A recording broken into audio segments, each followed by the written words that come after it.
పలమనేరు ప్రజలందరికీ నా పాదాభివందనాలు।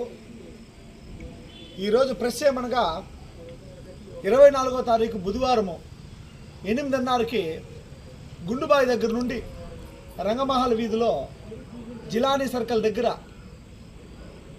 అక్కడ నుండి పెట్రోల్ బంకు టమాటా మార్కెట్ నుండి మన సరస్వతి కేఫ్ అట్లే పద్మశ్రీ దగ్గర వరకు వచ్చి అట్లే ఆర్డీఓ ఆఫీస్కి నామినేషన్ కార్యక్రమం ముగించాలని చెప్పని ఈరోజు ప్రెస్ మీట్ పెట్టి తెలిసినాం।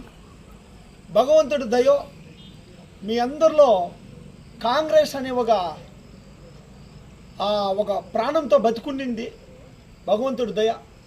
లక్షలాది మంది కాంగ్రెస్ అంతే పడి తెచ్చే వాళ్ళందరూ కూడా ఈరోజు సిరిమలమ్మ సభని ఏ విధంగా అయితే గత 20 సంవత్సరాల్లో ఏ టీడీపీ కానీ ఏ వైఎస్ఆర్సీపీ కానీ ఎవరు పెట్టలేనటువంటి గొప్ప సభని